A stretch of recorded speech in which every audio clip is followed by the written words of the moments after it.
नमस्ते मित्रगण। ঈশ্বরের মুখ্য নাম ওম।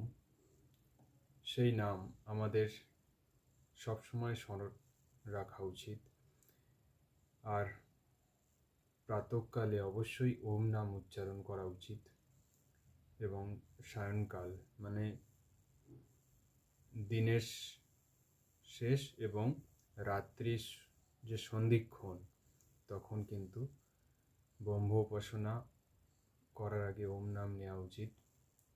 এবং আমাদের যে অষ্টযোগ যম নিয়ম আসন প্রাণায়াম প্রত্যাহার ধারণা ধ্যান সমাধি, সেই প্রত্যাহারে যখন আসি আমরা তখন ওম নাম নিয়ে আমরা কিন্তু বাইরের যে আমাদের মানসিক মানে মন যে বিক্ষিপ্ত হয়ে যায় সেই বিক্ষিপ্ত মনকে আমরা অনেকটাই একাগ্র করতে পারি ওম নাম নিয়ে।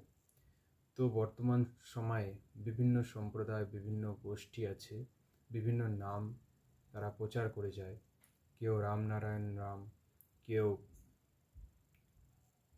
হরে কৃষ্ণ মন্ত্র, কেউ ওম নমঃ শিবায়, কিন্তু সবার মূল ওম দেখবেন আছেই। ওম নাম সবার আগে আসছে, যেমন ওম নমঃ শিবায়, ওম গণেশায় নমঃ, ওম কালিকায়, মানে যে কোনো যে আমাদের মন্ত্র দেখবেন বেদ মন্ত্র সবার আগে কিন্তু ওম আছে। তো আমরা ভাববেন না কোনো দলে ভারী করার জন্য বলছি, এটা মাথায় রাখবেন। সমাজে অনেক প্রচার আছে, কেউ গীতার প্রচার করে, কেউ বেদের প্রচার করে, কেউ ভাগবত পুরাণ, কেউ শিব পুরাণ, যারা শিব ভক্ত হয়। তো ব্যাপারটা এইভাবেই আমাদের সম্প্রদায়ে আমরা বিভক্ত, কিন্তু আমাদের যদি এক হতে হয় আমাদের মন মস্তিষ্ক এবং বিচারধারায়, তাহলে বেদের পথেই ফিরতে হবে। এবং ওম নাম নিয়ে আপনারা জীবনে দেখুন, অবশ্যই ফল পাবেন। এবং এই ওম নাম যদি নেন সঙ্গে সঙ্গে দেখবেন মানসিকভাবে অনেক চাপ মুক্ত হয়ে যাবেন।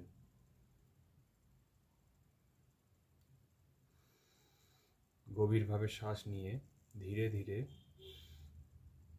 ও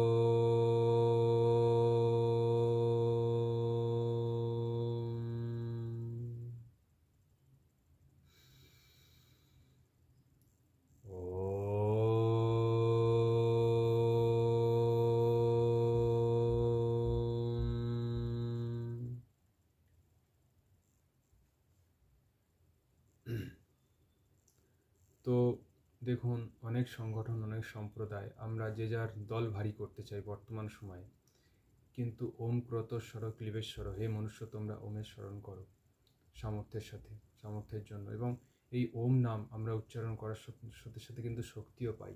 ভাববেন না শুধু খাদ্য গ্রহণের মাধ্যমেই শক্তি পাওয়া যায়। খাদ্য গ্রহণ করার পর দেখবেন শক্তি অনেক ক্ষয় হয় সেটাকে পাচন করতে।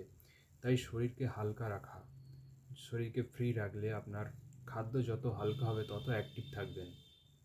আর বেশি ভারী খাবার খেলে কিন্তু শরীর অলসতা আসবে, যোগ সাধনায় ব্যাঘাত হবে। আর জীবনে যোগ সাধনা সংসারী লোকেরও প্রয়োজন, কারণ আমরা মানসিকভাবে যদি অ্যাক্টিভ না হই তাহলে কিন্তু আমাদের জীবন সার্থক নয়, সফল নয়। তাই জীবনে যদি সফলতা পেতে হয় যোগ সাধনা দরকার। যোগ সাধনা শুধু সাধু সন্ন্যাসীদের জন্য নয়, এটা মাথায় রাখবেন। আর এই ওম নাম করার সাথে সাথে সঙ্গে সঙ্গে আপনারা উপকার পাবেন। তাহলে শ্বাস নিলেন, নিয়ে ধীরে ধীরে মুখটাকে এইভাবে বন্ধ করবেন, তাহলে দেখবেন এই ওম উচ্চারণ হয়ে যাবে। এবং এর ফলে পুরো ব্রেন, আমাদের যে মানে ব্রেন ভাইব্রেশন হয়ে যায়, এর ফলে মানসিক চাপ কমে যায়। এটা গবেষণাতেও প্রমাণিত হয়েছে। যারা ওম নাম নেবে তাদের কিন্তু মানসিক রোগ হওয়ার সম্ভাবনা কম, এবং মানসিক রোগ থেকেও মুক্ত পাওয়ার সম্ভাবনা তাড়াতাড়ি সে মুক্ত হতে পারে। তার সাথে প্রাণায়াম, আপনারা গভীর শ্বাসটা নেবেন, এতে নার্ভের রোগেও কাজ হয়। গভীর শ্বাস মানে আমরা যে শ্বাস নিচ্ছি সেখানে গুনে গুনে দেখুন, হয়তো 5 সেকেন্ড আপনি শ্বাস নিচ্ছেন, কিন্তু এটাকে যদি 10 সেকেন্ড নিতে পারেন,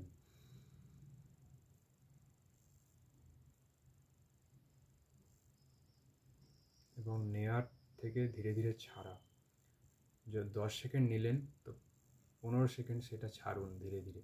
প্রথমে হয়তো পারবেন না, প্রথমে 5 সেকেন্ড নিন, তো সেটাও করতে পারেন প্রাণায়ামটা আগে, তারপর আপনারা ওম নাম নিলেন।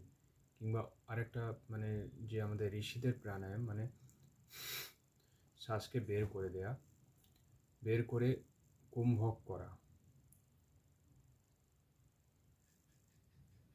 মানে ফাঁকা রাখা ভেতরকে, শ্বাসকে বাইরে বের করে দিয়ে।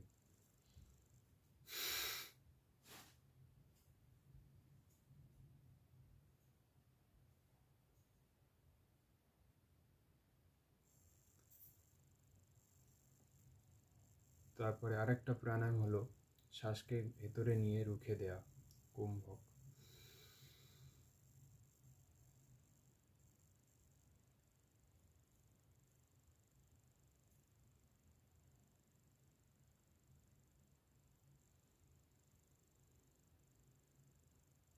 ধীরে ধীরে ছাড়া 3 থেকে 5 বার। তারপরে আরেকটা প্রাণায়াম, শ্বাস প্রশ্বাস স্বাভাবিক চলতে চলতে হঠাৎ করে বন্ধ করে দেয়া, সেটা ভিতরেও থাকতে পারে, বাইরে ছাড়া অবস্থাতেও থাকতে পারে।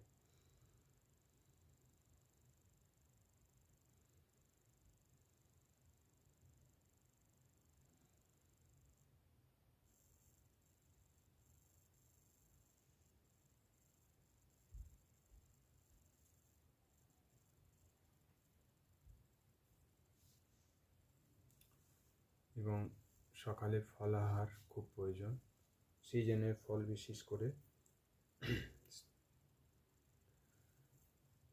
তাহলে শরীর আরও অ্যাক্টিভ থাকে। নমস্তে।